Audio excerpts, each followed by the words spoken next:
Hello everyone, I am doctor Rashmi Nalwal. पदार्थ विज्ञान के बीएमएस फर्स्ट प्रॉफ के लेक्चर की सीरीज़ में हमने पिछली वीडियो में बौद्ध दर्शन देखा था। इस वीडियो में हम दर्शनों की सीरीज़ में सबसे आखिरी और नास्तिक दर्शन पढ़ने वाले हैं, जो कि है जैन दर्शन। अगर आपके पास डॉक्टर प्रबोध ईरावर जी की पदार्थ विज्ञान की बुक है तो आप उसमें पेज नंबर 32-33 निकाल के बैठ सकते हैं। अदरवाइज़ आप सिंपली वीडियो को देख के नोट्स भी बना सकते हैं। तो आइए देखते हैं जैन दर्शन। तो पहली बात तो ये ध्यान रखने की ज़रूरत है कि ये नास्तिक दर्शनों की श्रेणी में आता है। 3 दर्शनों के साथ कौन कौन से थे? चारवाक, बौद्ध और जैन। पर्याय हैं इसके आहट दर्शन और कहते हैं इसको। प्रवर्तक आचार्य याद रखने हैं। वर्धमान महावीर हैं जैन दर्शन के। जो जैन दर्शन के जो बोले गए हैं वो 24 तीर्थंकर हुए हैं। और जो भगवान महावीर जैन जो थे वो थे जैन धर्म के 24वें और अंतिम तीर्थंकर। और ऋषभ देव जी जो थे वो प्रथम तीर्थंकर माने जाते हैं। ठीक है, यहाँ पर नीचे 24 तीर्थंकर के नाम दिए हुए हैं, जिसमें से आप देख सकते हैं सबसे लास्ट 24वें तीर्थंकर महावीर जी हैं, जो कि जैन दर्शन के प्रवर्तक माने जाते हैं। और सबसे फर्स्ट ऋषभ देव जी हैं। इन दोनों के अलावा बाकी बीच के नाम याद रखने बहुत ज़्यादा इम्पोर्टेंट नहीं है। उसके बाद दर्शन का परिचय देख लेते हैं। क्या कहते हैं? चारवाक दर्शन की तरह जैन दर्शन भी वेदों को मिथ्या बोलते हैं, यानी ये वेदों में बिलीव नहीं करते हैं और इसीलिए इसे नास्तिक दर्शन माना जाता है। जैन दर्शन जो है, जैन शब्द जिन से उत्पन्न हुआ है, जिसका अर्थ है कि वह व्यक्ति जिसने अपनी इच्छाओं और मन पर विजय प्राप्त कर जीवन मृत्यु के चक्र से मुक्ति प्राप्त कर ली है।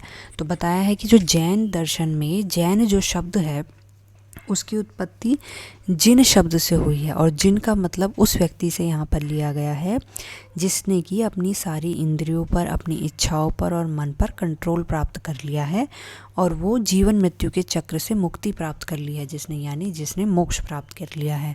ऐसा करके जैन दर्शन अहिंसा को महत्व देता है। ठीक है, ज़्यादा हिंसा में बिलीव नहीं करता है। अहिंसा रखना इनका मेन मोटिव रहा है। और जैन दर्शन निवृत्ति मूलक जीवन शैली प्रदान कर संतुलित जीवन जीने की कला प्रदान करता है। तो जैन दर्शन में मेनली क्या चीज़ें बताई गई हैं? ऐसे सद्व्रत आचरणों का प्रयोग बताया गया है जो जीवन जीने की कला को दर्शाते हैं कि जीवन जीने की शैली मनुष्य की कैसी होनी चाहिए। जैन धर्म की 2 शाखाएं भी है, एक है दिगंबर और दूसरी है श्वेतांबर। दिगंबर साधु जो होते हैं वो नग्न अवस्था में रहते हैं और श्वेतांबर जो हैं वो श्वेत वस्त्र धारण करे रहते हैं। तो इन 2 प्रकार के जो साधु हैं, जो अनुयायी है जैन दर्शन के, वो आज भी हमें समाज में देखने को मिलते हैं। फिर जैन दर्शन के कुछ आचार्य और प्रमुख ग्रंथ हैं। तो मेनली आपको बस ऋषभ देव जो प्रथम उसके आचार्य थे और सबसे लास्ट 24वें तीर्थंकर जो महावीर जैन थे, केवल उन्हीं के बारे में आपको याद रखना है। ठीक है, उसके बाद वर्धमान महावीर के बारे में इन्होंने लिखा है कि जिन्हें जैन दर्शन का प्रवर्तक माना जाता है और भगवान महावीर के निर्वाण के पश्चात जैन धर्म का प्रचार प्रसार गणधर गौतम जैन ने किया था। लेकिन गणधर गौतम जैन जो हैं वो इसमें इंक्लूड नहीं है। लास्ट जो हमने माने हैं वो महावीर जी ही माने हैं, लास्ट उसके तीर्थंकर। इसके बाद देखते हैं और जैन दर्शन के ये याद रखना जो कुछ साहित्य वाहित्य के बारे में दिया है, तो इसे याद रखना एग्ज़ाम पॉइंट ऑफ व्यू से पदार्थ विज्ञान के पेपर की दृष्टि से इम्पॉर्टेंट नहीं है। अगर आप किसी कॉम्पिटिटिव एग्ज़ाम की तैयारी कर रहे हैं तो आप इनको याद रख सकते हैं। फिर जैन दर्शन के प्रमुख सिद्धांत आ जाते हैं। ठीक है, तो सबसे पहले हमें ध्यान रखना है जैन दर्शन ने अलग अलग जो तत्व बताए हैं, जो पदार्थ बताए हैं और द्रव्य बताए हैं, इन तीनों को हमें अलग अलग याद रखना है। कभी कभी इसमें मिक्स एंड अप कर देते हैं, हम एक चीज़ को दूसरे में मिला देते हैं। तो हमें याद रखना है कि तत्व क्या है, पदार्थ क्या है और द्रव्य क्या है जैन दर्शन के। ठीक है, तो सबसे पहले देखते हैं तत्व। तो जैन दर्शन ने टोटल जो है 7 तत्व माने हैं, जो कि दृश्य जगत, जड़ और चेतन पदार्थों के संयोग का परिणाम है। जीव, अजीव, आश्रव, बंध, संवर, निर्जरा और मोक्ष, ये है जैन दर्शन के 7 तत्व। अब इन 7 तत्वों की उन्होंने परिभाषा भी दे दी है, जैसा कि जीव नाम से ही स्पष्ट है, जो जिंदा हो यानी चेतना से युक्त हो, तो चेतना से युक्त पदार्थ हो गए आपके जीव। अजीव हो गए चेतनाहीन या फिर जड़ पदार्थ। फिर आश्रव किसको बोला है उन्होंने? आश्रव वर्ड किसके लिए लिया गया है? आश्रव वह मार्ग है जिससे जड़ कर्म आत्मा में प्रविष्ट होते हैं। ठीक है, आत्मा में जहाँ से कर्म प्रविष्ट होते हैं उस मार्ग का नाम है आश्रव। ठीक है, फिर है बंध। क्या है? बंध है जीव और कर्म का एक हो जाना। फिर संवर क्या है? आश्रव को रोकना संवर कहलाता है, यानी कि जो आत्मा से जो जड़ कर्म जुड़ रहे हैं, ठीक है, उस मार्ग को रोकना, मतलब आत्मा को कर्म से ना मिलने देना कहलाता है संवर।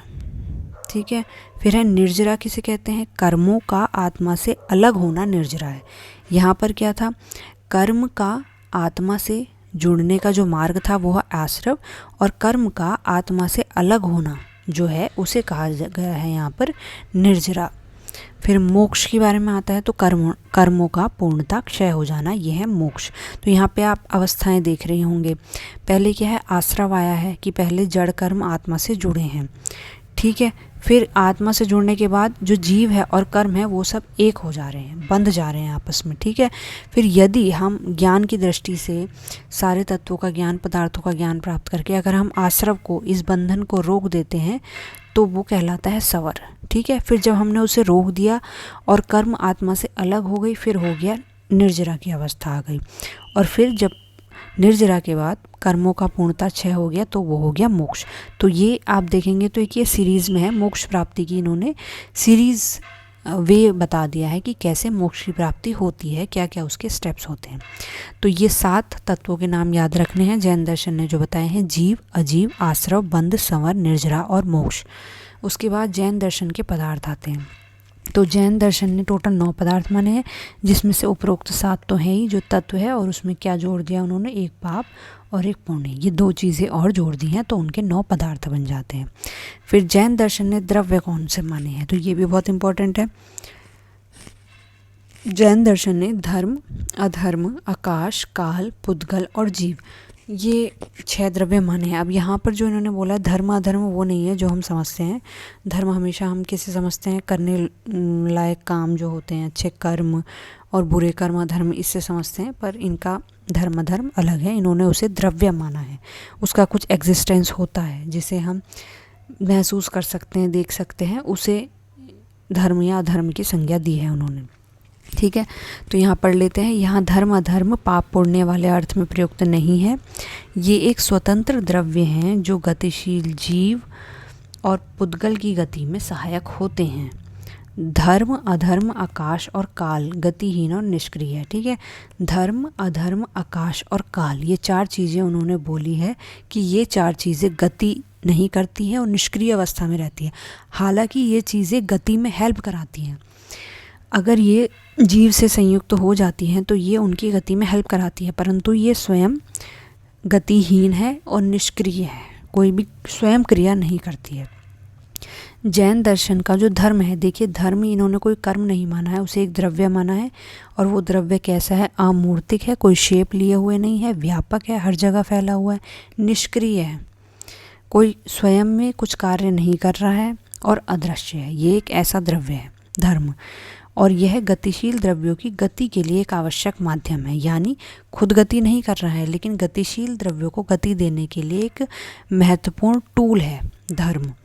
कुछ आचार्य जैन दर्शन के धर्म नामक द्रव्य की तुलना जो है वो ईथर से भी करते हैं, आधुनिक साइंस की।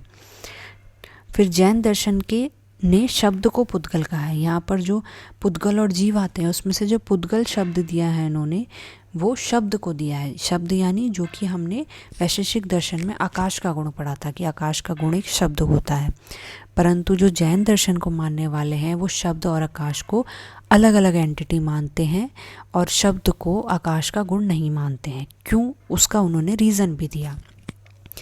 वैशेषिक दर्शन ने शब्द को आकाश का गुण बताया है और इसे आकाश की तरह अमूर्त कह दिया है। मतलब जिस तरीके से आकाश का कोई रूप नहीं होता है, उसी तरीके से शब्द का कोई गुण नहीं होता है, शब्द का कोई रूप नहीं होता है, शब्द भी अमूर्त होता है, ये कहा था वैशेषिक दर्शन ने।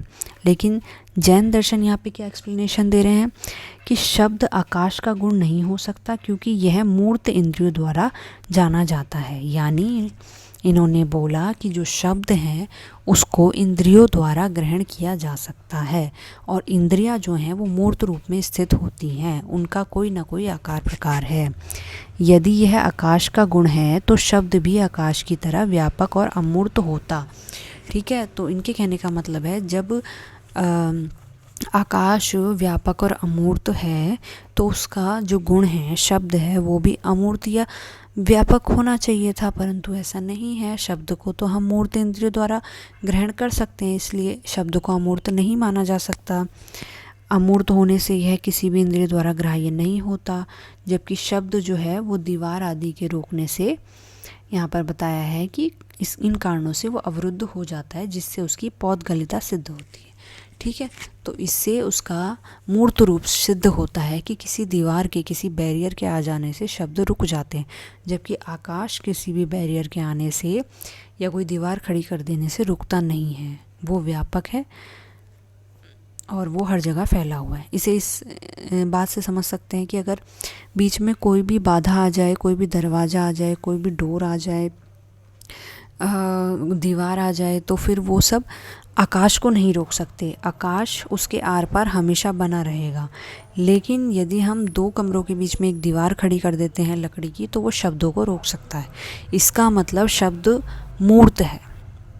ठीक है, इसीलिए शब्द को आकाश से अलग माना है और उसे पौधगल शब्द दिया है जैन दर्शन ने। फिर जैन दर्शन ने आत्मा के बारे में क्या बात कही है? जैन दर्शन आत्मा या जीव को उपयोगमयी, अमूर्तिक, कर्ता, स्वदेह परिमाण वाला, भोक्ता, संसारी, सिद्ध और ऊर्ध्व गति वाला मानता है। यहाँ पर जैन दर्शन ने आत्मा के कुछ गुण माने हैं कि आत्मा को वो इस तरीके से एक्सप्लेन करता है। फिर मोक्ष का मार्ग क्या बताया उन्होंने? सम्यक दर्शन, सम्यक ज्ञान और सम्यक चरित्र ही मोक्ष का मार्ग है। जिस तरीके से हमने अभी बौद्ध दर्शन में 8 तरीके के मार्ग पढ़े थे मोक्ष के, कि क्या क्या उनकी एंटिटी थी, अष्टांग जो उसके मार्ग थे, वहीं पर उसी तरीके से इन्होंने जैन दर्शन ने केवल 3 बताए हैं, सम्यक दर्शन, सम्यक ज्ञान और सम्यक चरित्र। ये तीनों ही मोक्ष के मार्ग हैं।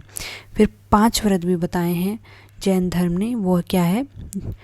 अहिंसा, सत्य, अस्तेय मतलब कि चोरी ना करना, ब्रह्मचर्य, अपरिग्रह मतलब इकट्ठा करने की प्रवृत्ति ना होना, उसको उन्होंने पंचव्रत कहा है। ठीक है, उसके बाद अनेकांतवाद आता है जैन दर्शन का। तो अनेकांतवाद एक बहुत ही इम्पोर्टेंट सिद्धांत आता है जिसके बारे में हम अभी पढ़ेंगे। तो अनेकांतवाद जो वर्ड है उससे क्या सिद्ध हो रहा है? अनेक अंतवाद मतलब कि कोई ऐसी चीज़ जिसके अनेकों अंत हों। ठीक है, कोई किसी सभा में कोई बहस चल रही है, अगर उसका कोई एक फाइनल रिज़ल्ट ना आके अनेक तरीके के रिज़ल्ट आएँ और सभी मत मानने लायक हों, सभी अंत मानने लायक हो, तो उसे हम अनेकांत कहते हैं। तो इसी तरीके से कुछ मिलता जुलता अनेकों अंत वाले मत पर डिपेंड करता है ये अनेकांतवाद। मतलब कोई एक ऐसा वाद जिसके अनेक अंत हैं, जो किसी चीज़ का फाइनल रिजल्ट एक नहीं बता रहे हैं, अनेक बता रहे हैं। आइए पढ़ते हैं इसको। अनेकांतवाद का सिद्धांत जैन दर्शन के तत्वशास्त्र से संबंधित है। मतलब तत्व जो उन्होंने बताए हैं 7 तत्व, उससे रिलेटेड है। अनेकांतवाद एक ऐसी विशाल दृष्टि है जिसमें वस्तु के सभी धर्मों का समन्वय हुआ है। ठीक है, जैन दर्शन इस संसार में अनेक वस्तुओं के अस्तित्व को मानता है और कहता है कि इन प्रत्येक वस्तु के अनंत धर्म है, अनंत पहलू है। इस अनंत धर्मकम वस्तु मतलब ये क्या कहना चाह रहा है कि इस संसार में जितनी भी वस्तुएं हैं, जितने भी तत्व हैं, उसका कोई एक अंत नहीं होता है, कोई एक धर्म नहीं होता है, उसके अनेक धर्म होते हैं और अनंत धर्म होते हैं। ठीक है, अगर हम किसी एंटिटी को ले रहे हैं कि हमने कोई पदार्थ लिया, हम सोच रहे हैं उसकी उत्पत्ति इस तरीके से हुई थी और नाश इस तरीके से हो जाएगा, तो ज़रूरी नहीं वो हमारे सोचे के अकॉर्डिंग हो। ठीक है, उसकी उत्पत्ति या उसके अंत को अनेक तरीके से एक्सप्लेन किया जा सकता है। फिर दिया है इन्होंने, जैन दर्शन के अनुसार प्रत्येक वस्तु के 2 पक्ष होते हैं, नित्यता और अनित्यता। इसके अनुसार वस्तुओं के अनेक गुण हैं, जिनमें कुछ नित्य अर्थात स्थायी है, नित्य का मतलब होता है जो हमेशा बना रहे, और कुछ अनित्य है अर्थात अस्थायी है। वस्तुओं के दो प्रकार के इन्होंने गुण मान लिए कि कुछ वस्तुएं ऐसी होती है जो नित्य होती है, हमेशा बनी रहती है, और कुछ ऐसी होती है जो अनित्य होती है, यानी कुछ समय पश्चात वो नष्ट हो जाती हैं। नित्य गुण वस्तुओं में निरंतर विद्यमान रहते हैं और अनित्य गुण निरंतर परिवर्तित होते रहते हैं। ठीक है, जो नित्य गुण था, जो कभी नष्ट होने वाला गुण नहीं था, वो हमेशा बना रहेगा, और अनित्य जो है वो निरंतर टाइम के साथ साथ अनित्य गुण चेंज होते रहेंगे। नित्य गुण वस्तु के स्वरूप को निर्धारित करते हैं, अतः उन्हें आवश्यक गुण कहा जाता है। अनित्य गुण हमेशा वस्तुओं में नहीं रहते, अतः उन्हें परिवर्तनशील गुण कहा जाता है। ठीक है, वही बात इन्होंने रिपीट करी है, उसी तरीकों को और अच्छे से समझाने की कोशिश करी है। फिर उदाहरण क्या है, आत्मा का चैतन्य आवश्यक गुण या स्वरूप गुण है, जबकि सुख दुख इच्छा द्वेष आदि परिवर्तनशील गुण है। तो चैतन्य रहना, आत्मा में सजीवता का बना रहना, ये ऐसा गुण है जो हमेशा उसमें रहेगा, यानी नित्य है, जबकि सुख दुख इच्छा द्वेष आदि ये सब जो गुण हैं वो अनित्य हैं, यानी ये परिवर्तनशील है, ये उत्पन्न होते रहते हैं और नष्ट भी होते रहते हैं। इस तरह वस्तु के अनेक धर्म होते हैं। यदि कोई व्यक्ति वस्तु के एक धर्म को उसका संपूर्ण स्वरूप मान लेता है तो वह गलत होगा और एकांतवाद का समर्थक कहलाएगा। ठीक है, वस्तु के अनेक धर्म होते हैं, यही कहता है अनेकांतवाद। मतलब कुछ अनित्य स्वरूप होते हैं वस्तुओं के, कुछ नित्य स्वरूप होते हैं। अगर कोई व्यक्ति कोई वस्तु का एक ही धर्म मान ले कि ये केवल नित्य नित्य है, या ये केवल अनित्य नित्य है, या ये केवल परिवर्तनशील है, या केवल ना परिवर्तनशील है, केवल अगर एक ही चीज़ को मान ले तो वो एकांतवाद कहलाएगा। जबकि अनेकांतवाद ये कह रहा है कि एक ही वस्तु के अनेक तरीके के, दोनों तरीके के गुण होते हैं, निरंतर परिवर्तनशील होने वाले भी और ना होने वाले भी। इस प्रकार एक वस्तु के अनेक धर्म होते हैं, यही कहता है अनेकांतवाद। ठीक है, अभी इस वीडियो में इतना ही रखते हैं। नेक्स्ट वीडियो में स्यादवाद और कुछ और प्रमाण वगैरह चीज़ें जैन दर्शन की रहती है, वो हम देखेंगे नेक्स्ट वीडियो में। ओके।